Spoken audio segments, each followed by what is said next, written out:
If you could go out with one Villa player for New Year's Eve night, who would it be? I don't know, who'd you? Alan Hutton. Alan Hutton? Yeah, I think he'd be lively.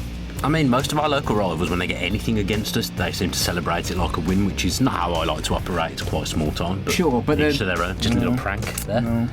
Prank Sinatra. Didn't see that. No? Okay. And somebody came up to Dan. I was like, I love what you do with the Villa View. It's so good. Love the podcast. Love the podcast. I mean, I am literally half of the podcast. And Dan's just like, oh yeah, there's Tom as well. He's like, who? Hello, welcome to the Villa View podcast with Dan Bardell and Tom Julian. Tommy Julian, as you've been referred to a couple of times today, I've seen. Not very well, are you? I mean, no, I'm not. I've not been very well, generally. I'm a bit worried. We are really close to each other as well. You've moved uncomfortably closer. close. I mean, you like to dominate the mic, but you've taken it a step further. I've got quite a voice, haven't I? So I need to be nearer the mic for it to pick up. So it was a little bit ill at the start of the week, at the end of last week, and then went to a wedding, which was quite a good wedding. Was you at a wedding the week before? Because before we were talking about a wedding last week. Back-to-back weddings. It's always the way, isn't it? Oh, man. I'm at a wedding on Friday. It's been a run. We've already got 3 set up for next year, which is one on a Thursday. Oh, I've had that happen to me as well. It's in Plymouth, all places. Yeah, we're going up to Shropshire. I don't even know where Shropshire is. No, if you can let us know in the comments if you know where Shropshire is, that would help us. If you're planning your wedding as well, Thursday is not a great time. Do you want to let on your new phone woes as well, just in case anyone can give you any technical support? So, after the Arsenal game, I smashed my phone, not because of the game. Not because of the game, it fell out of my pocket. It was pretty lame. But anyway, so I needed to buy a new phone. So I was like, do you know what? I've never really bought an up-to-date phone. I'm surprised you didn't go to a charity shop for you. So I bought an iPhone X, which I know isn't totally up-to-date, but it's close enough. I think my dad's got an X. He only got it recently as well. Yeah, my dad's got an iPhone X. Good. Anyway, I've tried to set up Face ID. Can't do it. Like, I've taken about 10 minutes, like going a little higher, a little lower, and I'm just sitting there, and in the end I almost threw this one away as well. I mean, my dad's managed to work it out, and he's however old he is, and he's worked it out. It's not going to be a problem. Also, if someone can tell me how to screenshot things, that'd be really helpful, because I've got no idea. Absolute desperate times in the booth. You tell Rollo's gone. Yeah. We haven't got a clue. To be fair, we probably would have asked him how to do those things. It's like that gif where the dog's sitting at the table and there's fire all around him. I know it well. It's fine. Yeah. Pretty much how I was feeling on Saturday, to be fair, at the end of the game. Yeah. I haven't won again. It's fine. Yeah. It's fine. Villa 2, Burnley 2. Just realised my notes are wrong from the off. Villa 2, Brighton 2, says at the top. But I did recover. I didn't even need to point it out. No, I wouldn't have even noticed that, Good honesty from me. You don't need to change it now. I thought you were grabbing the pen. I thought you were grabbing the pen to change. What if Cyberdom Blue bids on these? I do need to make them right. It's another dropped 2 points, do we think? Oh yeah, definitely. Really good in the first half. Like really, really good. I really enjoyed the first half. I enjoyed watching us play, and I was sitting next to my mate Ash. I remember saying to him, we've just got some really good footballers, good players that are nice to watch, with pleasing on the eye. Yeah. And the second half, unfortunately, and we'll come on to why, you didn't really see that. Yeah. But in the first half, I remember thinking Arsenal first half was the best half we've put in this season. Probably on Saturday was better. I was going to ask you that, yeah. We saw a bit more of Matty Target as well, who looked lively from the off as well. He was the one that was creating early chances for McGinn, and with Grealish as well. He looks like he's going to, hopefully take his place if this hamstring injury isn't too bad. Yeah, we lost it. I mean, I don't think we had a foothold in the game like we did in the first half anyway, at any point in the second half. But when Target got injured, we were really lacking something. And, I mean, people are going to hammer Neil Taylor, obviously. He's probably involved in the 2 goals in some respects, but he is what he is. Matt Target is very good going forward, and he looked quite astute defensively, which wasn't the reports I'd heard about him. So, because I watched the Brighton game on Tuesday or Wednesday, whenever it was, and I didn't really notice Matt Target, but then afterwards he was involved in most of the goals, so I thought, what have I done there? But I was impressed with him on Saturday, really, really good, and he kind of what we've been missing, because he just did provide that width and that delivery on the left-hand side. And in the first half, what I liked about it, we had Grealish was obviously playing from the left. I wouldn't say he was playing on the left. He was playing from the left. So you had Target, Grealish, and then Connor from central midfield coming out wide as well. So you had a nice little triangle on the left-hand side that was working well and causing problems. Yeah. And then you had exactly the same on the right-hand side with Gilbert, Ghazi and McGinn. I mean, McGinn was out of this world in the first half. A phenomenal player, and again, I'm sure we'll come on to him in more detail. And then the Camber in the middle was just marshalling it all in front of the back four, and we looked really good. And I don't think Burnley really could contain us. And if you think about Burnley, they're many things, but one thing that they are is that they're solid. Solid. The defence, Tarkowski and me, they're not the flashiest names in centre-half history in the Premier League. They know what they're doing, don't they? Loughton's decent, as we've seen, and Eric Peters looked pretty good as well, to be fair, but it just didn't happen in the second half. The same things weren't happening, and we'll come on to why. Yeah, you already talked about Tarkowski and me, and we caused them some trouble, and both of them, definitely Tarkowski was booked relatively early. It was nice to see, again, Villa taking it to a team, and Burnley are no mugs. I was more worried about this Burnley game than the Arsenal game, before both of them. And but we really looked, like say, I think you used the word astute. We were solid. We were creative. Target looked lively. Gilbert looked lively again.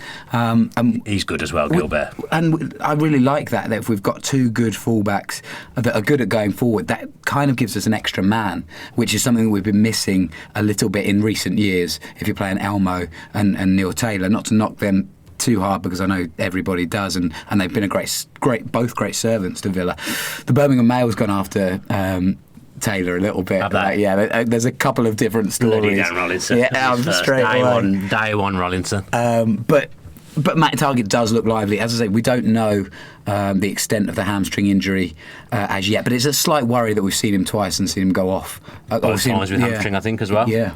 I mean, I think my dad said to me that he was carrying a knot before the game he'd heard, and that, I don't know who my dad's sources are, by the way. He was saying that Target was carrying something, and Dean Smith had said he had a knock, and we took a chance. Yeah. We played him. I was when I saw the team, I was really pleased to see him in there. I was like, right, this is. I said at the start, they said about having home and away fullbacks, and at home I wanted to take the game to teams and overlapping fullbacks that are going to bomb on. Because really, I feel like we've had much of that. No. Over the years, I've always felt like we've been a little bit behind the times with fullbacks to some extent. We had a Marvy, didn't we? But he was just in an absolute car crash team. Yeah. But you know what I mean? I don't feel like we've had that. Yeah. And it was there. The kind of bomb on fullbacks is a little bit of a modern phenomena, so you can kind of accept it back in the day a little bit when you're playing, Wright and. Well, you talk about more defensive fullbacks. Yeah, exactly. In fact, both of them were very good both ways. Yeah, but I suppose that's a poor example. Alan Wright, a lovely pink. You love Alan Wright, don't you? I'm going to get Alan Wright on the back of the shirt. Are you? Without a doubt, I had this shirt with Alan Wright on the back. But yeah, Villa have never really, had the quality in front of it to then, or we've had. Wingers that play so far forward that they're almost like front players anyway, therefore you can't have fullbacks, otherwise you make massive holes for yourself. But yeah, you're right, it's nice to see these players kind of now being adopted by Smith, especially in the Premier League, where it's really important to have that width and that pace to be able to extend attacks. Because whatever you think about our start, and it's probably not been what we'd hoped for, nor what I think it should have been. Frustrating. Smith makes people better. I think about McGinn. And he was very good before Smith came and everyone was loving him. Think about how his game has developed under Smith now and what he's doing in the Premier League. Right. And you have to put that down to coaching. A lot of it's down to the player as well. Yeah. But some of that is down to coaching. Oh yeah, sure. I look at Gilbert and I look at Target and I think they're two players that Dean Smith will make better. Oh, I hope so. That'd be great. But they're already good players. I really like Gilbert. Yeah. Really, really like him. Especially, I just like these quick. Yeah, especially when a lot of the talk was that he was brought in for the Championship. And he seems to have... And again, when he didn't start the season, us included, were a bit like, did we not make a mistake necessarily, but is this level too high for him? And he's completely shown everybody that he's a Premier League fullback, which is great for him, great for the club. Well, from what I hear, the reason them two didn't start the season, and I've alluded to this before on the podcast, is because they weren't doing it in training. But they're certainly, Gilbert's certainly doing it in games. I mean, one of the goals did come from down his side, unfortunately. In fact, did both of them come down his side? I can't remember now which side the cross came in for the second. The first one definitely came down his side, and it was Loughton on the other side. So one goal's come down Gilbert's side, which is unfortunate. But he was targeted a bit in the second half. Well, the first real chance for Burnley comes down Gilbert's side. It's Eric Peters' cross, and Chris Wood has a free header. Free headers is something that I want to talk about, not just against Burnley, but throughout, or in the last couple of games, we've really let runners come on and attack us, which is something I didn't expect with Mings and Engels. And Mings played really well, except for there's kind of pockets where people just seem to get free, and Chris Wood, as you say, should absolutely do better, and Burnley should be 1-0 up there. I actually don't think Mings had his best game. Right. I think, to me, I saw him clutching in the back of his leg a couple of times, his hamstring area. I think he might have had a knock. I saw him reach for it a couple of times. He didn't look comfortable, and there just seemed something off about him. He's been unreal since he came in, but I'd say that was probably one of his least effective games. But saying that, if you're not fully fit, Burnley aren't the kind of side you want to play against, because those two lumps up front, and to be fair, I call them lumps, but they're good footballers as well, especially Barnes. I think he's a really good player. Well, that was a good battle, wasn't it, Ashley Barnes and Mings? I thought Mings handled him for the most part, but there were times where we just got overrun again, whether that's Mings' fault or whether Nakamba should be tracking and in that little hole or whatever, I don't know. But yeah. Nakamba looks a player. Nakamba looks a player. Yeah, well, we'll come on to him a little bit. 4 minutes after the Wood chance, Villa have their own brilliant chance. Conor Hourihane with a lovely little free kick. I'm still calling him Hourihane, and my voice is already getting worse. Just call him Conor, mate. That's what I do. That's true. Lovely little work with Grealish just to push it a little bit more left. Hourihane. No, Jack Woodward was said Hourihane. I mean, I wouldn't listen to him. He's probably on this occasion, I think he might be right, but I wouldn't listen to him. So they just push it a little bit to the left, and Nick Pope's 100% beaten, crashes onto the post, and it's unlucky for Hourihane, who's looking for another reason to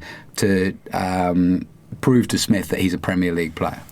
I mean, he's got in on merit because he's worked hard in training. He hasn't.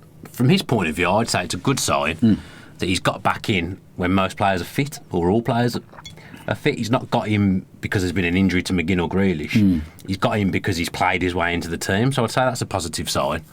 I think if Target's there, I think there's a space for Conor in central mid. I mean, everyone knows I put him in my team anyway, but I think there's a space for him. Because I liked Jack playing from the left when Target was on the pitch, because Target's then providing the width. Yeah, and Jack had a bit of a licence to go where he wanted, and at times Grealish was coming inside, and then Conor would drift left as well and try and whip balls in on his left foot, as he did for the goal that got disallowed. And as I say, I think that was working really well. And the problem he's got is if Target's not playing and it's Neil Taylor, I don't think you can do that. No, I think that's a really good point. It makes our formation look really skewed, but actually Target's athleticism is a counterbalance for that, and it gives us a little bit more of an anchor in the central midfield, and that's maybe going to shore us up defensively as well, because we've been letting a few cheap goals in the last couple of games. So that's really interesting, and I don't disagree at all. Yeah, I mean, are you going to come on to the goal that got disallowed, aren't you? Yeah, 100%. I mean, set pieces as well. He's hit the post. We haven't looked at like scoring off a corner or a free kick since he's not been in the team at all. Our delivery's been really poor, substandard, and that's an avenue to which we scored a lot of goals last season from set pieces, and a lot of them would have been from Conor set pieces. Jack's delivery last season when he took set plays was very good as well, but for whatever reason this season it hasn't been there. And when he took that free kick, when he's on the dead ball, you feel like something's going to happen, and it very nearly did from the off. Yeah, we've talked about it before, like, especially for for promoted teams, being able to capitalise on free kicks and dead ball situations is so important. And when you kind of approach a dead ball situation and you think, well, we might be lucky if we get something, it's not a good mindset to be in. But like you say, when Hourihane is on the pitch, there is that excitement. There is that we know that even if you don't like him as a player, you know that he delivers literally. Yeah. So that's a massive part of his game, and it's really important because we score goals from it. So you can't just rule it out that that's not a part of his game. I mean, it's a part of football. Yeah. Whichever way you look at it, it is a part of football. In the first half, he's played well, in my opinion. Yeah. He's hit the post. He's had his drawstring on his shorts offside. That's denied him an assist. So he's contributing. Well, let's talk about that then. 25 minutes in, Hourihane just offside. I mean, he is offside, so you can't really have an issue with VAR in this situation, but he's put the ball in. My big takeaway from this one is Wesley kind of looks like he steps over it, and then McGinn kind of comes in, beats his man and knocks it home. I don't know what Wesley was doing there. I kind of texted you and said, like, from a live situation, did Wesley mean to leave it? And you didn't think so. Now, I genuinely don't know, and I've watched it back. Yeah. And I saw it at the times right in front of me. I watched it about a dozen in the whole end. And I don't know. Was he about to try and knock something on it? Realised McGinn was in a better position. Got a shout. I don't know, because he certainly kind of went to hit it, didn't it? It felt like. Yeah. If he's left it on purpose, then one, he has amazing awareness, and two, he's the most unselfish striker in the world, because he must fancy his chances. He scored his second Premier League goal in a similar kind of angle, knocking that home. But if he hasn't left it on purpose, then I've got no idea what he was thinking, because he seems to be right on top of it. So I'm going to give him the benefit of the doubt and say that he knows John McGinn's there, and McGinn does everything he can to get in front and knock it home. And it's really frustrating that is disallowed. But it's when you've celebrated hard in the hole, yeah, for sure. As well. But I mean, and you're scared to celebrate the next two goals because you feel like they're going to get disallowed, because that's the first time that's happened at Villa Park. Right, the goal's been taken away. So genuinely, when Ghazi scored, I didn't celebrate that much. Right, it took a very long time as well, didn't it? I mean, shock. The Villa scoreboards didn't really feel like they were doing what they should be, because it didn't tell you that the VAR check was in progress. The first you knew it had been disallowed was when the referee put his arm up to say it had been disallowed, and then they put it on the screen, and they had the offside on the screen. So you got to see it. I don't know whether they're supposed to do that, but it was there. So you could. I mean, I don't know what definition we're talking on the Villa screens here, but we're barely HD. Right. I don't think, and you couldn't really see it, but they put it up on the screen anyway. And what you say is true. It's VAR. He's offside, and I get that, and I'm fine with that, and I can accept it. Yeah, I know what you're going to say. But if things like that are getting disallowed for Villa, and as they should be because he's offside, I want penalties the week before that are blatant penalties when they looked at VAR. There's no argument there. That's the problem I have with it. I don't have a problem with the decision because it's correct. Yeah. Last week's decision is not. So it feels again, when it's us, VAR suddenly doing what it's supposed to. When it's against Villa, when it's something that's going to benefit Villa, just nothing happens. I mean, it's impossible. And that's what it feels like at the moment. It's impossible to argue with you because the last couple have been absolutely blatant. At some point, we will get something go our way with VAR. At some point, yeah, these things work in that way. Like, things generally tend to even themselves out. You're caught between genuinely and generally. I did, and it couldn't have been any more obvious. And then I thought back to, I don't know if you saw Gemma AVFC had like this long list of things that she didn't like when you get generally and genuinely messed up. And I'd put a load down because I'm old Gemma. Gemma that wanted to have a photo of me, not with me. Old Gemma. That's what I call her. Old Gemma. Yeah, she'll get it. She'll understand. Fine. Sounds harsh, but obviously not. So Villa do take the lead. Anwar Ghazi with a lovely finish. It was. Frederick Gulbert. You're all over the place. What do you mean? Oh, do you mean? Oh, sorry, you meant to do that. Well, that's how he said. Gulbert. I don't think I think my nose is so blocked I couldn't quite get the burr out. A sharp little cross, quite a low, and it's really hard for El Ghazi to turn that the way he did with his right boot, I think it was. An amazing connection and a really nice finish. Yeah, good player. Again, he played well first half and linked up with Gilbert. I don't know whether it's his favourite thing to play on the right-hand side, but arguably he looked more dangerous there. I think I remember saying last season when he was playing on the right, I want to see him on the left, but after Saturday, I'll see him on the right. It's nice that you can have the option to switch them. I think that's fun. That we've got a few players that are fairly happy on both sides. Yeah, it's a lovely finish. My mate Steve said it. He's just said this a couple of times when he's been at games. He says, he's not saying he's as good as Ronaldo by any stretch of the imagination, but just in the way he looks, the way he carries himself, he reminds him a little bit of Ronaldo. It's kind of like a Ronaldo goal because it was a clever finish. Yeah, for sure. Really, really clever. Like, when it went in the whole end, it was a bit of a shock. Yeah. Because you couldn't work out why it all happened so fast. Like, he just got his foot on it. But it's really good technique. There's not many players in the Premier League that will be able to put that goal in. No. And Hope was well beat. Yeah. I don't think he saw that coming at all. Absolutely. From a goalkeeping point of view, to predict that was coming would have been quite a shock as well. Finish. So a very, very good finish. And then Villa finished the half stronger. You know, you got chances from Wesley, El Ghazi, Grealish looking lively, and Villa are looking good for their at least 1-0 lead. Man, I was buoyed at half time. As I say, I was loving it. I just thought, what an enjoyable half that was. Last time in the Premier League, I don't remember ever enjoying anything. Yeah. To sit there in the first half of a Premier League game again and think, we got something about us here. It was a nice feeling. I should have known that nice feelings aren't generally allowed, and that I'd be feeling not as good by the end of the game. But at that point, I was thinking, right, we're onto something here. I think Tails tweeted after the game, didn't he? It's nearly there. It's not quite there at the moment, but it's nearly there. And I do get that, and I feel kind of the same about it. But it needs to be there. Well, yeah. Because it's already 7 games and we've won 1, and that can't continue. It kind of comes back to what we talked about last week, doesn't it? Where some people are saying, calm down, we're doing well, we're getting these results or whatever, like a point here, a point there. It's all well and good, but we need 3 of them. When you're 1-0 up, 2-1 up again, you need to convert those games. Well, last 4 games, we've drawn our home games and we've lost our away games. It's not good, is it? That isn't good, whichever way you look at it. And I think back now, sort of the last 4 games, they've all annoyed me. Yeah, there's been something very irritating about all 4 of them. And when you look at someone like Norwich, who have already played Chelsea, Man City, and Liverpool. You know, we played Spurs, who are a good side. I wouldn't say Arsenal are in that league. I mean, the top 6. Arsenal. They're in the top 6. They'll be in the top 6. But I think they're more 6th to 8th, right? Like they're Man U level, which is. Well, one of them two's got to finish 5th. Who's finishing 5th? I don't know. I think both of them are very poor. Okay. Is what I'm saying. Like we should have beaten Arsenal, is what I'm saying, and I'd fancy us to beat 100%. And I'd fancy us to beat Manchester United at this stage. Maybe not at Old Trafford because we never win there. We won't beat them at Villa Park, mate. I can guarantee. I've seen it enough times over the years. Whatever is going on at that point, something is just not. It was not allowed that we beat Man U. It's just not allowed to happen. But especially at Villa Park. We need to take our chances. Is the point. And when you're leading these games, anyway, we're still 1-0 up at half time again.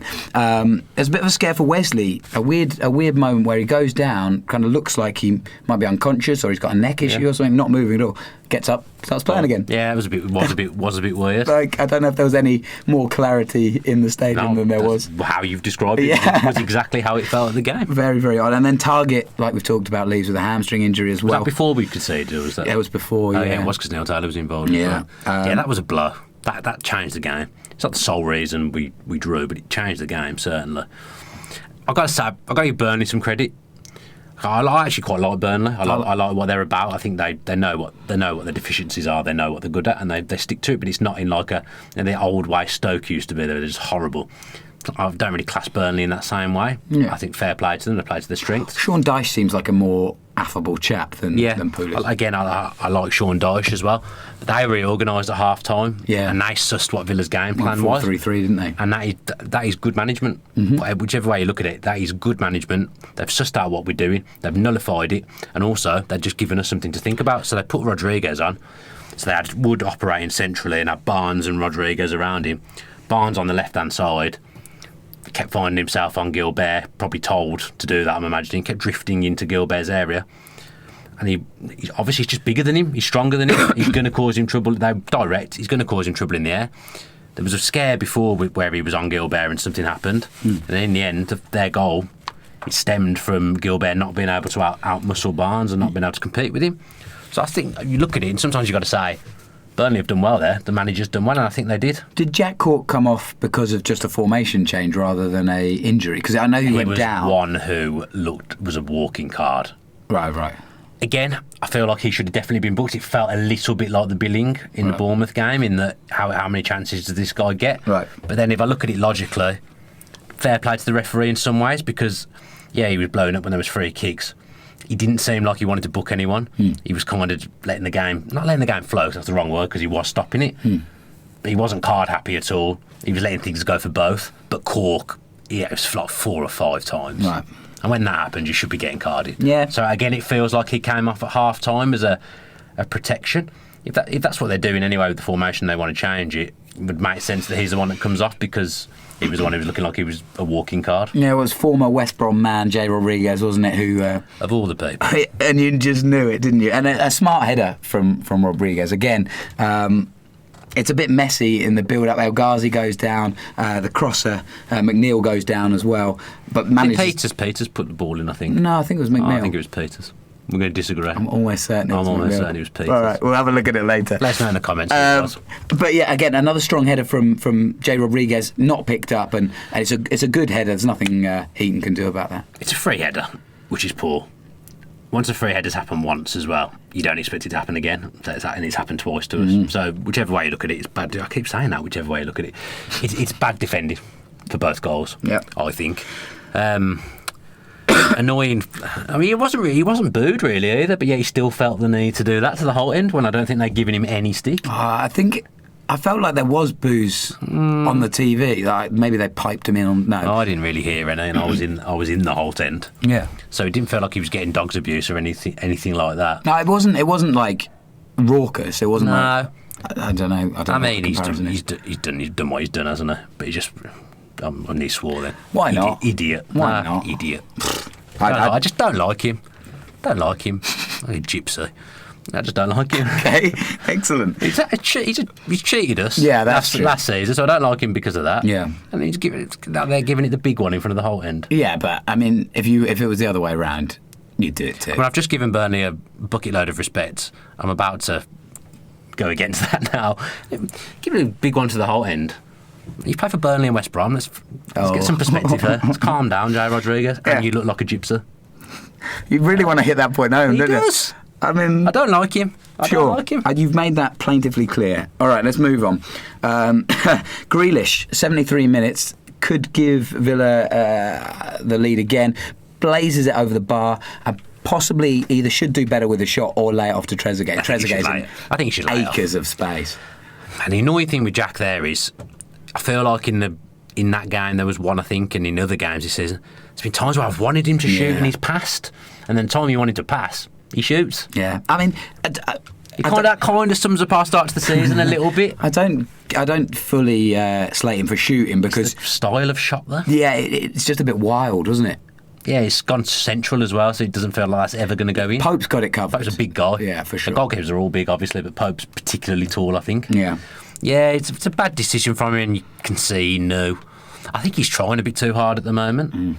So many fan cams were saying about, I don't know if it made the edit or not, about stripping him of the captaincy is weighing too heavy on him, and I disagree with that. Yeah, so do I. I mean, to be fair, my reaction when he said that told that I disagree with it. I feel like there are players that would appreciate that and players that would feel gutted if that happened. And like, it's Grealish's boyhood club, it's his family club. To take it away from him, I mean, it's just not right. He captained us to the Premier League. Yeah. So I think he needs to get those boots back out there. Yeah. Those magic boots. Do you think he's still got them? Maybe the Villa have had them, haven't they? Have they? They're putting him in the stadium somewhere. Get them back out the box. We need them back. He's loving them boots. He hasn't scored since he's took them boots away. Get some tape on them and sort them out. At this point, Villa looking a little bit leggy. We've had a couple of substitutes that are forced, so there's not really anything that can be particularly done. Trezeguet comes on, looks a little bit lively, but I didn't feel like we looked tired though, like we'd have done in other games. Definitely felt like it at Spurs. Definitely felt like it when I was at Arsenal. Didn't really feel that we was tiredness. I think it was like a lack of knowing what to do when Burnley nullified the game plan. That's what it felt like to me. People say about Plan B. It did feel a little bit like that because we didn't do much in the second half. I mean, Wesley hasn't had a shot in the whole game. Yeah. That's not good, is it, from your number 9, your lone striker? Not ideal. He hasn't had a single shot, which says still that he's not getting involved as much as he should be, but also that we don't know how to serve him. So it's a team thing. Well, it's interesting. It's not a Wesley problem, it's a team thing. We'll talk briefly about the Brighton game, but one thing that I noticed from the short amount that I was able to see was that Keenan Davis was involved in a lot, and not necessarily shooting, but he did have a couple of shots. The players know how Davis plays, but they're not ridiculously different. Do you know, like Davis likes the ball at his feet and can, or at his body and bringing other people in. Wesley does that as well. Yeah, I get what you're saying, but when Davis is on the pitch, you feel like they know him and that they've played with him before, and we know how he wants deliveries, and we know how he wants the ball into him. I don't get that sense with Wesley. Yeah, and as I say, it's not Wesley's fault. It's a team thing. It's a collective. I think there was a few people saying about they just don't rate him. They don't think he's going to do it, and it's way too soon. I saw someone on Twitter saying the other day about when Pablo Mangel first came in, took him an age to score his first goal. Wesley's scored a couple of goals, to be fair to him. Good finish against Arsenal as well. Really, really good finish against Everton and good run. But I'm not seeing enough of those kind of things. Those two moments are isolated because it's not like he's missing loads of chances. Yeah, he's just not getting chances. We're not making the chances for him, but that means consequently he's not getting the positions either. Also, the argument about it takes somebody a while to settle is all well and good as long as you've got somebody in there who will score the goals, and we don't have that. But you also think what would taking him out do to him? What that do to his confidence would be the way I'd look at it. It also should be said that Keenan Davis played against a Brighton team that was essentially an under-21s team. And didn't look like he was going to score. No. Played well, but didn't look like he was going to score. Missed a great chance at the end of the game as well. Keenan's not a natural goal scorer by any stretch of the imagination. There's not that much between them in age, is there? Wesley and Keenan.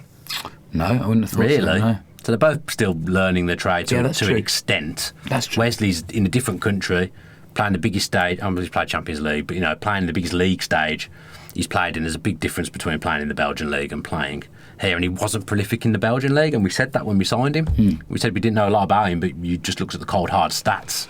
And that was a fact. Yeah, well, 10 minutes left in the game, and Villa do go 2-1 up. Trezeguet with a great cross, met by John McGinn, completely unmarked to the back post. Nice little VAR celebration. I've been waiting for someone to do that. I've been thinking that was going to happen. Yeah, someone else did it as well, didn't they? Can't remember who it was. This weekend? Another Premier League player celebrated. I watched Match of the Day last night. Can't for the life of me remember who it was, but someone else did it as well. Not been in on Match of the Day this weekend, but I'd expect you to have a VCR. I've been recording BBC. I've been in the number from the Radio Times. That's it, yeah. Just taping over last week's episode. Not this week. The wedding got in the way a little bit. Nice VAR celebration. Nice finish. Nick Pope, a little bit unlucky. Like, it just kind of hits him, but it's such a good low finish that there's not a lot he can do about it, and it just hits him and goes in. And he's getting into the box, McGinn. Oh, yeah. I mean, I said, is it last week? 3 goals for him now. Yeah, I said last week or the week before, I feel like McGinn's the only one who looks like he's going to score, but he's never been a double figures man. He's like a 5 to 6 goal a season man, but the rate he's going, he does look like a double figures man. Mm-hmm. He is a phenomenal player. I can't believe how good he is. And he looks better in the Premier League than he did in the Championship, which doesn't make sense. Yep. But even an underrated trait, he's dribbling. He's dribbling so good. He puts his bum in the way. And I've never seen anyone really play the way he plays the game. People keep saying Milner. I think they're completely different. I remember Milner being like McGinn. McGinn is a phenomenon. McGinn is way more mobile than Milner. He's got a bit of pace about him. Yeah, well, 100%. He's got strength. He stripped somebody down the Brighton, I guess it was right-hand side, and left him for dust. And again, this is a young guy. I mean, McGinn's not old, but for a defensive central midfielder and a Scottish guy, you don't necessarily attribute that to that kind of player. Box to box. He's just everywhere, and the way he drifts to that right-hand side and just causes problems. People can't get the ball off him. He's such a talent. I mean, I did a tweet waxing lyrical about him yesterday, and I mean, I presume it wasn't a mistake, but Jack Grealish liked it and retweeted it. He loves him. He has become. He was targeted on Saturday. You talk about Grealish being the most fouled player. I think he possibly is in the league. Grealish at the moment. No, wouldn't surprise me. McGinn's in the top 3, I think, as well. Yeah, he was just getting fouled so many times, and to have them two in our side, people will say we've not seen the best of Jack in the Prem yet. Jack would probably say that himself, but they're two really good talents. Well, that's two talents that are definitely capable of playing at a high level. And that's a positive sign, isn't it? That John McGinn is playing so well and Jack Grealish still has a way to go. And that's the kind of thing that I think Villa fans are still holding on to with these performances that have been good for 60, 70 minutes but haven't materialised into wins. We do have another level. Yeah. And that's the exciting thing about being I mean, you think the way some people are talking, like Grealish is doing nothing. And that isn't the case. He just hasn't... He's not quite to the level he was last season. Like we talk about McGinn being better in the Premier League than he was in the Championship. Yeah. That hasn't been the case with Grealish so far. Yeah. And again, he'd say that himself. But he'll come. I've no doubt he'll come because he's such a good footballer.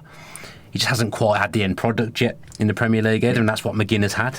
He's scored the goals. He's got some assists, I think, as well, McGinn. So he's the danger man at the moment, and there is going to be... People are talking about him going in January. Absolutely no chance. But in the summer, Aston Villa will be fielding all kinds of calls about John McGinn.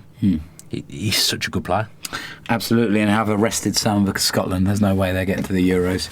Yeah. Again, one guy that we haven't really talked about at all yet this season and had a very, very good game is Nakamba. You mentioned him earlier. What is it about Nakamba that makes you think he's going to be a very good Premier League player? I like his physicality, and his physicality doesn't come at the expense of how he is on the ball. He's quite composed on the ball, and he just felt like he was, especially in the first half, just felt like he was marshalling in front of the back four. I just think he looks tidy. Yeah. I didn't get that same feeling with Luiz the games he played as I'm getting from Nakamba. Right. People think that I was victimising Luiz. I'm not. You're always doing something negative. I'm always doing something wrong. Nakamba, he's kind of what I expected Luiz to be. And it's very early days for both. Yeah. Louise might turn out to be the best player we've ever signed in the history of the football club by the end of the season. You don't know, do you? But Nakamba, there's just something about him. I just like the way he plays the game. He's a genuine defensive midfielder, but can do the dirty and can do the neat and tidy passing as well. I just like him. Fitness, looking good. Seemed fit. Yeah, obviously ran out of steam in his first game at West Ham, as you would. But since then, no issue at all. Yeah. I just think he'll be a good player. We've signed him for relatively cheap. As well as, again, I look at all our players, and I've been saying like Dean Smith's talked about Villa players being coachable before. Dean Smith will make these players better. He's got a track record of making people better at Walsall, at Brentford. That doesn't go away just because he's managing in the Premier League. Dean Smith will make these players better. There's a real kind of soft spot for all, with the exception of Wesley, who I'm still a little bit on the fence about. Every other signing that we've made just seems to have been a fairly instant hit. I feel like everybody has been impressed at one point or another with they've all had a game where I've thought, he looks a good player. Yeah. In fact, that's happened with Wesley as well. The Everton game. I'm still yet to see enough from Wesley to like. Gary Neville was loving him after the Everton game. Gary Neville knows his football. Well, I've heard mixed things from Gary Neville before. He knows more than me and you, that's for sure. I mean, yeah. I mean, he does, Tom. On a balance, was he a better fullback than me? Were you a fullback? Yeah. You said you were centre-back before. No, centre-back / right-back / left-back. I could play very versatile. Play anywhere, can't you, Tom? I wasn't quite tall enough for a centre-back, but I would have been a better centre-back. Yeah. I needed that height. Anyway, about your career. That's my point, is that I've seen more from everybody else than Wesley. So you've seen more from Trezeguet than Wesley? Yes, definitely. Yeah. Immediate Arsenal game. Even the Spurs game, when he burst onto the scene, I thought, we've got a player. Whether he can do it consistently or not, again, is a different matter. Obviously, he got sent off, which didn't help. But yeah, I felt excitement like I felt when I saw El Ghazi, which is good.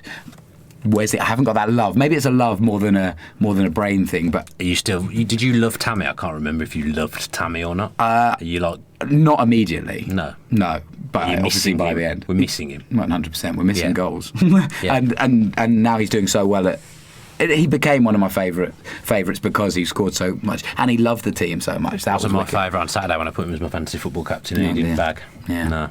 Tough. Not at all. So Villa at this point are 2-1 up. 2 minutes later, it's 2-2, and Chris Wood gets the goal that he should have scored way earlier. Again with a header, gets between two men. And this is what I've written down. We should be better at defending high balls. We should be. We've got two colossal centre backs, and we have talked. Wood's a big guy. We've talked a lot about how good Mings and Engels have been, and they deserve that. But again, frustrating that we can't hold on to a win. Another cross kind of comes in, and we don't do anything about it. It's just the fact it's so close after we've scored as well. Yeah. I don't know what the exact duration was. 2 minutes. But a night with Tom Julian definitely lasts longer than that Villa's lead for sure. Depends. It's just poor. Yeah. And I said, if it keeps happening, it's two games in a row now where you chuck a lead away. It's poor. It's not unlucky. It's poor. Yeah, and psychologically, that's not great. Yeah, it's bad habits. You get into bad habits, and then you start worrying, and you sit deeper, and the whole mentality thing comes into question. It's not great. Dean Smith said there is no mental block. That's for sure. We've dominated a team that some struggle to play against. There is a confidence and a belief in the players. So, but even by acknowledging it, I feel like that says that there is a bit of a block there, and whether we're good enough to hang with these teams, because we are, just psychologically, whether we can keep attacking or at least steady the ship and hold the ball like we can do. Yeah. We're just not doing that. Yeah, the players on the pitch at 2-1 up like that, I'd expect a bit more nous than what I saw. I thought the cross came in quite easily as well. Woods kind of charged onto it, whereas we're a bit passive again, and we've definitely spoke about us being a bit passive so far this season. Switching off, I think. And you can't do it. I don't even know if it's switching off. I don't know what it is, but definitely the word passive springs to mind. Their man's desperate to get on the end of it. He's desperate to get in the box, and it didn't feel like we're desperate to wipe people out and clear it. I kept shoehorning my mate's opinions into things. Aston saying to me, thinks Heaton why is Heaton not coming? It's in his 6-yard box. Should the goalkeeper be coming? Just a question. Yeah. Should the goalkeeper be coming? I don't know. I don't know, because I have a faith in Heaton, and I've said it before. I've heard him scream. He's a great goalkeeper. Through the telly when he's come in, and he seems quite decisive on those things. I don't know. I need to look at it again to because I've never really considered that Heaton might have been the issue there. Maybe he is. I don't think he's the full-on issue, but there's probably a question if the ball's in the 6-yard box quite centrally, should the goalkeeper be coming for it? Yeah. Since Aston raised that point, I've not watched the goal again. Right. Like you said, when I watched the goal back, I wasn't looking for, should Heaton be coming now? I was looking at who on earth is marking Chris Wood. Yeah. And that's, to be fair, that answers it, doesn't it? Yeah. That's the problem. Yeah. That's interesting. I'll have to have a look at that again, and maybe we'll put our opinions on Twitter or something like that. But we'll be waiting with bait. Yeah, exactly. Keep refreshing until it happens. Watch our Twitter. Get your notifications on for our Twitter. You should do that anyway. I just the word that we've used so often this season already is frustrating, and again it feels like you trudge away from Villa Park having lost 2 points rather than 1-1. And let me tell you, Burnley were buzzing. Yeah, absolutely buzzing to get a point there. We were the better side. I think we did enough to win the game, but it's these fine margins again. You can't make the errors of judgment that we're making at the moment, because you will get punished every time. Yeah, Dean Smith said, I think Burnley will go home with what they came for. We saw from the first minute how long it took for them to take goal kicks. That's fair. They wanted to stop our rhythm. 7 minutes of injury time as well. It took him 7 minutes to take a goal kick. Yeah, that's not allowed. No. I may have got the rule wrong last time, but that's definitely I knew that was wrong as well last week, and I didn't say I owe you an apology. And I knew it. Oh, did I say? You did say, yeah, and I was in a bit of a rage by that point. Wow. Out refereeing the referee. Yeah, very well done. What a moment. It's a big day for you. I'm proud of that. Anything else you want to touch on from the Brighton game? Again, the Burnley game. Come on, Jesus! I should have changed it. He should have been right. It's because I just read Brighton again. Only again, and it's another thing that Aston raised to him, because I don't want to be taking the credit for other people's ideas. Do you have any of your own opinions? Big time, mate. Big time. He's saying Hawes should be on the bench rather than Taylor, because he feels both left centre back and left back. And against a team like Burnley, who are quite physical, I can kind of feel like that maybe is a valid point. Yeah. Bringing on Hawes into that game, a team that are putting a lot of crosses in that are quite direct, feels better than bringing Neil Taylor onto me. Because, Neil Taylor, if he's made a mistake, he's made a mistake. But when you've got big giants up against you, there's only so much you can do. There's a height difference. Well, yeah, but he's also slow to react, isn't he? Yeah, like he's caught off the pace. Yes, okay, fair. And again, is that a substitute thing, or is that a Neil Taylor thing? I think critics would say it's a Taylor thing, but there's a potential that you're caught a little bit cold. He's number one scapegoat at the moment, Neil Taylor, I think. Yeah. There's a few around. That's not to say I disagree with Aston's point, because again, I think it's a good point. It's a valid one, yeah, for sure. But it's hard to come off the bench, isn't it, and be immediately ready for something like that. You think Hawes at left back there, does he get beat aerially? Big guy, probably not. Possibly not. We'll never know. Yeah. Just wanted to touch on Sean Dyche and Dean Smith and the kind of young English manager. Dyche young? Well, I don't feel like either of them are that young. No, okay, yeah. I guess what I'm... English managers worked their way up. Maybe, like, less popular. Like, you know how you have the kind of... Eddie Howe is a very popular English manager. Do you see Sean Dyche and Dean Smith in the same kind of level, or do you think Dyche is a couple of levels above at this stage? It's hard. Dean Smith managed 7 Premier League games. I'd say it's probably hard to answer that at the moment. Do you think Dyche is a candidate for England manager? If Southgate was all to go Pete Tong and he wanted the job, I think Dyche should be a good appointment. I don't think he's trendy enough. That's kind of what I mean. Fashionable enough to... Fashionable rather than unpopular. Eddie Howe, I would say, would be 100% the number one choice. Not from me personally, but I would say out there, he's the natural successor to Southgate, I would say. Do you think either of those guys, Dyche or Howe, gets a big top 4, top 6 job? Like, say they get rid of Solskjaer at Man U. Do you think Eddie Howe is up there to take that job? No. I think... And that's harsh? They'd probably say it's harsh because they'll look at Frank Lampard getting the Chelsea job. Who's they? Those two managers. The managers. Howe and Dyche would look at that job.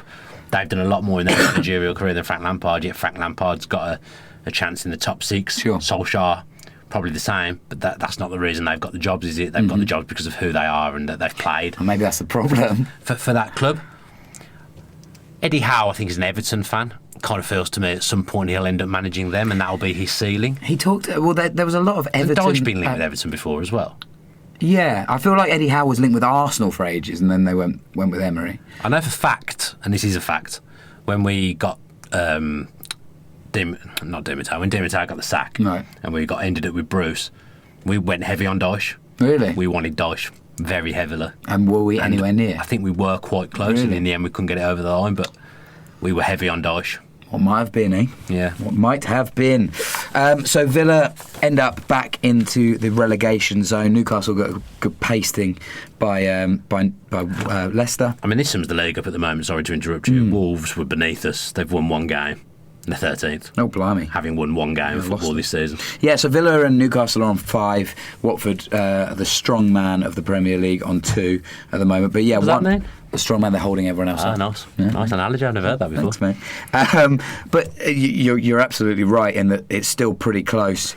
I mean, if we'd have beaten Arsenal, I think we could have gone up to like 4th or something ridiculous if the results had gone the right way. Obviously not. And then it's starting to spread out already. 2 games has been quite big for us, where we've picked up 1 point and could have had 6. It's the fine margins, and that's what we've not got right. That's why we are where we are, rather than a few places higher. And this is, again, what we come back to when we're not trying to be negative, but when you're in winning positions and you can get the job done and you don't. And again, with West Ham, when we had the man advantage, that's where the frustration comes. Not from the performances, not from necessarily the results, but the what might have been. Yeah, and I think you look at the last few seasons where we've started slowly in the Championship. There's a hell of a lot more games in the Championship to make up the ground. That's a good point. If you start badly in the Premier League, the teams that start badly tend to stay down there. Yeah. Look at us under Tim Sherwood and Remy Gard and Eric Black and whatnot. We started appallingly and we didn't get out of there. It didn't change. So at some point you have to start moving away from it, because there is less games and you will get stuck down there. It's not being negative, pointing out things that are wrong. I think we're quite a positive podcast. I think we're both quite positive people. We don't like criticising too much. I know I don't. Nope. We don't like slagging people off that much, except for referees. And speak for yourself. Yeah, and you don't even like that. So I think the questions have to be asked when things are wrong, and there's been things that have been wrong so far this season. But if you're asking me, at this moment in time, do I want Dean Smith here for the whole season? And for the next few years, my mentality hasn't shifted from the start of the season before a ball was kicked. Yep. I want Dean Smith to be the Aston Villa manager for the next 3 to 4 years and see where we are. Yep. Even if we were to go down, I want that. I agree. So that's where I am. I agree. Dickie Villa says it's early days, but with Newcastle and Watford looking like basket cases, Good word. Who are the other teams that we must finish above? I would suggest that we will ultimately finish above Norwich and Brighton too, and hopefully Wolves. And Steve Walker comes in. I think Watford, Newcastle are worse than us. They can't score, and Brighton will come into that equation. So I think we'll be safe. If you look at the table, how many games have Brighton won? Brighton have won one as well. Yeah. I'm looking at that bottom 5 at the moment and probably thinking that will be the bottom 5. I think Southampton could get worse. I think they'll... I was listening to the radio on the way home, and even though they'd lost to Spurs, who had 10 men, their fans were mightily positive still. They were just loving the manager. That's interesting. They love the manager. Okay. Yeah, I'm trying to do more research nowadays, listen to more what's going on with other teams, reading a lot of The Athletic, just get a sense of what's going on at other clubs now. Give the Athletic that plug. Mate, I love The Athletic, as you know. As do I. But yeah, you're kind of looking... Palace have surprised me. Yeah, massively. I looked at their team and thought, that's not a good team. That's the team that's going to struggle. I had them to go down. Yeah. But they seem to get results, especially at Selhurst. I mean, that's what we need to do, to get results at Villa Park. If we do that, we'll be okay. I'm going to contradict myself here and say it is still early days. So Palace are on 11 points. You know, it's not insurmountable for us to get a few points and them to drop a few points, and by the end of the season they're a lot further down than they are.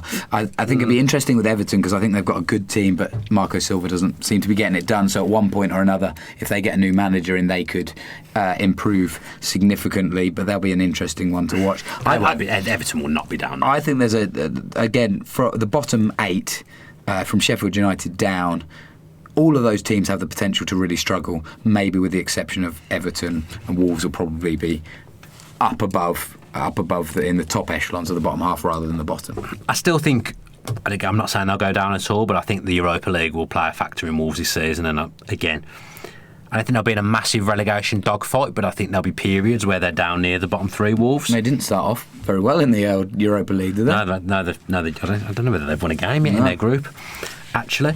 Sheffield United, I think, if you watch their game on Saturday, and I watched the second half at Villa inside the ground, they'll do enough. They're a good side, Sheffield United. Chris Wilder's a good manager. It just takes a couple of injuries. We don't know yet. I think there is still a long way to go. We can only judge what we're doing at this stage, and we're playing well, but we're just not getting the results. So hopefully that will turn and we'll crack on. Unfortunately for us, after a season of saying we're not doing a Fulham, we've identically mirrored their start. Yeah, which is not ideal. I still don't think we are doing a Fulham. But we are so far. Yeah, so far. So, anything else from the Burnley game? I'm trying to think if any of my mates have given me any more information. No, I don't think there's anything else. All right, well, let's touch on it briefly. Brighton 1, Aston Villa 3 in the Carabao Cup. I had a... too long ago now. I had a week. Yeah, we're just going to touch on it. I had an absolute shocker because I found a stream, was all chirpy with myself, sat down, wife was out, baby in bed. I was like, yeah, had a pizza. Life was all right. Stream didn't work. Alfie woke up. Hannah came home, not in the best mood.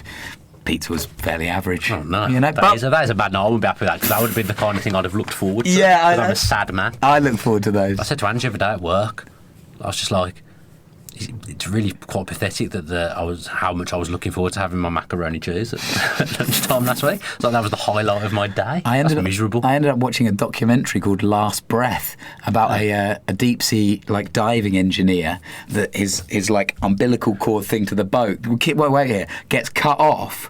And so he's only got... Is it called an umbilical cord? It's called an umbilical cord, yeah. Okay. And he's only got 5 minutes of air left, and he's down there for 35 minutes. Really? Yeah. What happened? I'm not going to tell you. Oh, well, I'm not going to watch it. Last Breath on Netflix, excellent watch. Anyway, good stuff on Netflix. Brighton, pardon? Okay, your story completely very unfair. Brighton 1, Aston Villa 3. As the only man who wasn't in the ground to watch it. Getting stick for being able to watch it. Jeez, I literally can't do anything. What did you think? I mean, it was good. You can't read too much into it. The Graham Potter gave senior debuts to 7 academy players and then brought 3 more on. He really went all out, didn't he? Potter, he just basically didn't even give fringe players a chance. It was literally just, I'll play the youth team. Yeah, we dispatched them with relative ease. There was a spell at 2-1 where they came into it slightly, but I always felt we were comfortable in that game. There's some decent performances. Look, I have to talk about Louise earlier. He did some nice things. Jed Steer made a couple of nice saves. Just is a very good goalkeeper. Yeah. I really like Jed Steer still. Horan. Connor obviously played well and started to claim for his play. Shame for Lansbury that he picked up the knock so that he couldn't play because that was a chance for him to put himself it just feels like it's not going to go right for It's Lansbury. not meant to be, is it? It does very much feel like that. He could leave in January, I think. I don't think he'll leave in January, but he'll definitely leave at the end of his contract for sure. We'll see. Oh, is he out of contract? I don't know if it's even this summer. I think it might even be next summer. Right. Oh, well, I think if it's next summer, there's more chance of leaving in January.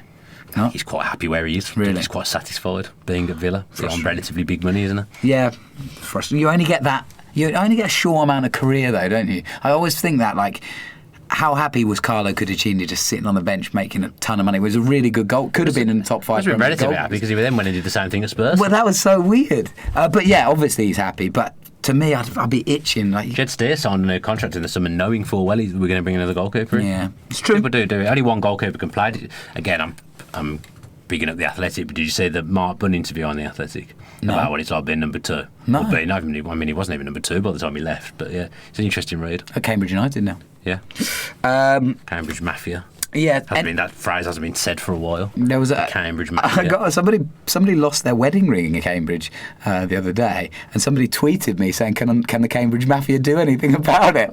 What did you do? Anything? I retweeted it and I sent it to my mum and said, "Can she look on the Cambridge Facebook pages and stuff in case that happens?" So, no word yet from. Sorry, staying in Cambridge if you're the go-to person for stuff like that. Yeah, I know, right?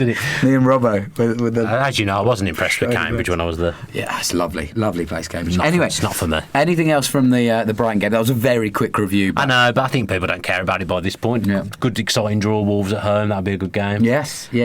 If someone can enlighten me as to whether it's free for season ticket holders, that would be beneficial. I don't think it is. I've not seen that mentioned anywhere. At the moment, I went on the Villa website today, and the article told me it was on a Wednesday. I looked through the fixtures, and he said it was on a Tuesday. Oh, right, excellent. So that was good. That was helpful. Very strong. Yeah. A little bit on Berkey Bjarnason, still looking for a club now. As is Jedinak.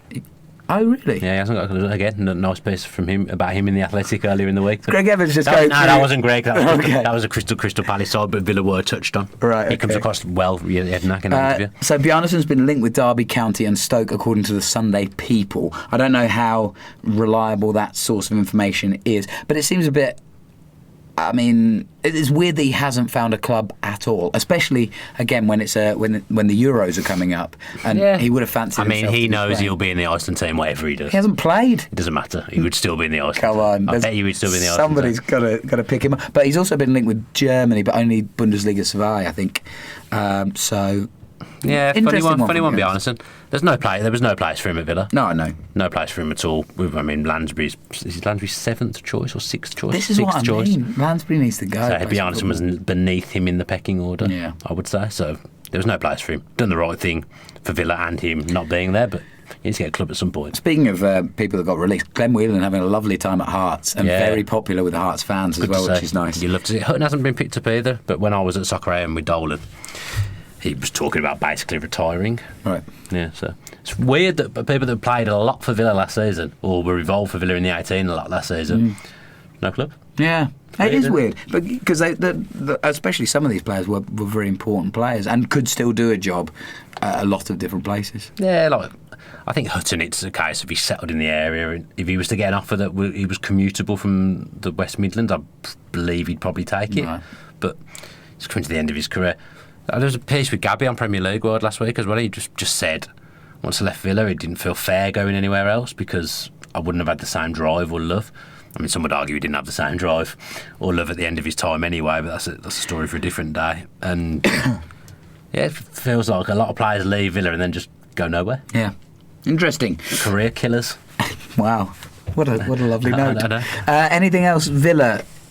Before we get on to a couple of giveaways and some stupid stuff. We've not done well with the giveaways, have we? With that t-shirt, it's been threatening to be given away for the whole season. Should we do this now? Yeah. All right. I've got nothing else. Okay, good. So do you want to get the T-shirt out? So a few weeks ago, physical T-shirt. No. A few weeks ago, and apologies for our poor organisation on this. More of this to come with us too. Really, yeah, that's true. So we got hold of a Jack Grealish Art of Football tee, at large, I believe, and we basically asked you to give us a iTunes review, preferably 5 stars, and we'd give it away to the one that we like the most. We didn't even check that the one we liked the most was 5 stars. No, that's because it was so good. It is though. It is. So do you want to read out who it was by and what they said? It's Benjamin Tom. The back and forth between Tommy and Dan is like the early rounds of Wimbledon. They jump between their well-researched weekly topics, debatable, with great aplomb. Like the one show, I haven't quite worked out what this podcast is about yet, though. Families, fashion, feminism, and even very occasionally football. I don't remember us ever talking about feminism. No. Maybe we did. Whatever it's about, it's part of my weekly routine, and I love it. We liked that, didn't we? So we've gone with that one. Kind of touched on it. Benjamin Tom.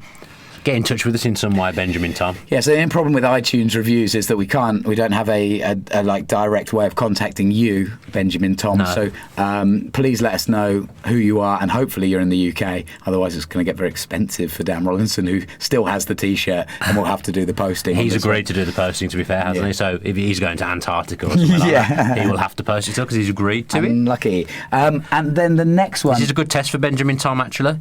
It says whatever it's about, it's part of my weekly routine. So this will be testing. Interesting. Whether it is part of his weekly routine or whether he's just said it for the review. So we're going to call him out next week. If he's not been in touch.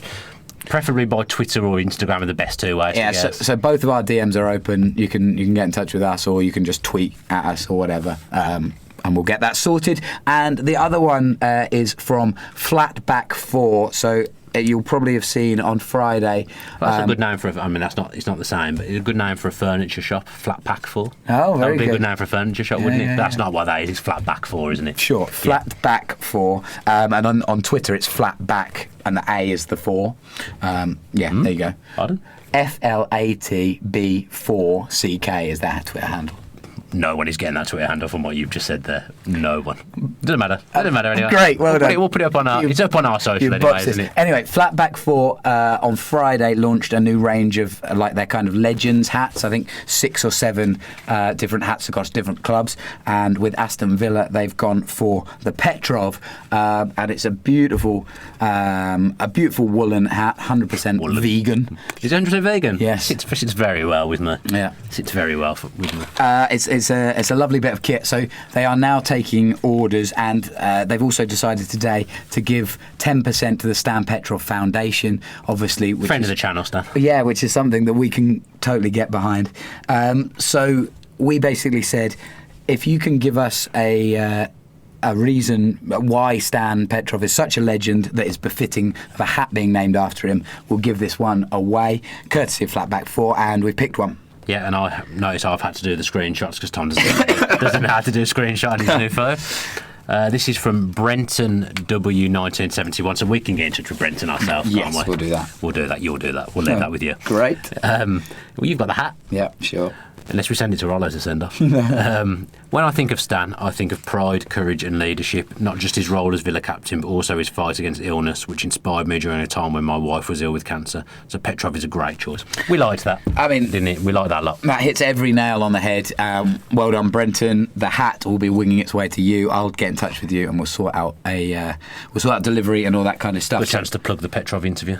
Absolutely, yeah. If you haven't seen it yet, where have you been? But we did an hour and a half sit down with Stan in the summer, and it was absolutely brilliant. One of the highlights of my life. Yeah, I was going to say, probably one of the best hour and a halves I've ever had in my life. Yeah. That 90 minutes was more enjoyable than a lot of the Villa games I've been to over the years. No doubt about that. So that's good. So we've given away a couple of things there. Well done, Benjamin Tom. Well done, Brenton. We're going to try and give some more stuff away if we can. So if you've got stuff that you want plugging, we're happy to help. A notes giveaway? A giveaway, yeah. Anyone wants them? I think I've reached my limit with notes. If anyone ever wants Tom's notes, just send us a DM and we'll send them over to you. Really? Yeah, well, I'm not going to send them. You will. Yeah, it's a waste of a postage. People might, they're collector's items, collector's edition. I mean, I have to take donations. Look at this. People want your notes when it says Aston Villa 2, Brighton 2 at the top. People want that. That's priceless. I mean, what happens if Aston Villa 2, Brighton 2 happens? I'm just going to keep these and just change the names. I mean, I feel like that won't go well for you. No, it definitely won't. No. That'd be a joke. Good. Mugs. We'll sort the mugs out soon. I'm thinking Christmas. Oh, Christmas mugs. Christmas push. So, we've got about 50 mugs, I think. So we'll do a bit of a Christmas push. And obviously, as you know, Rollo stepped back. He did his last fan cams on Saturday, so you can go and check those out. Cheers, Rollo. We're looking at what we can do at the moment. We announced that we brought in a couple of guys, Jacob Furnell. Big test for them tonight, whether this podcast gets out. Yeah, exactly. John Inslee test as well. And we're going to do a couple of new things as well with fan cams starting on next Saturday against Brighton.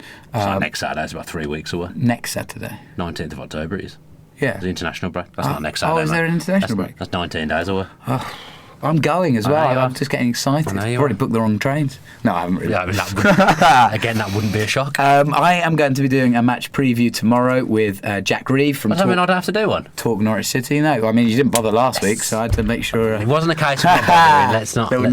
Let's not start that. Little nibble there. How many match previews you done in the last 2 years? It's still another nibble, isn't it? Another little nibble. Don't like it. So yeah, we're going to be doing that tomorrow. I told you I have to stand down. We don't need to do one. I've forgotten that you were doing it. My idea for you to do it as well. It was. Yeah, fantastic stuff. So that's going to be that. So that'll be out before the Norwich game, obviously.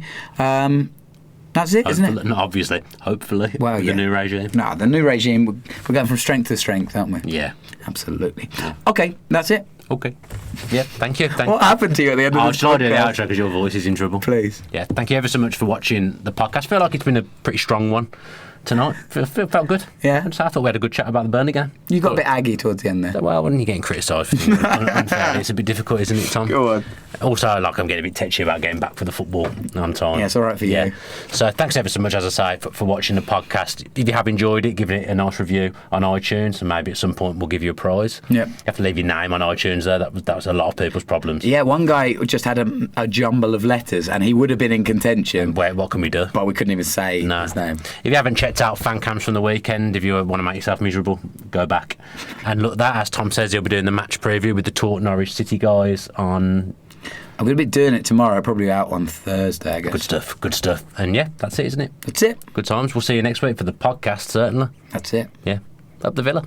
Up the Villa. If you enjoyed that video, why not watch another? Click the video choices on screen now to go and watch them in full. Be sure to subscribe to the channel by clicking our logo there on the left. Easy peasy.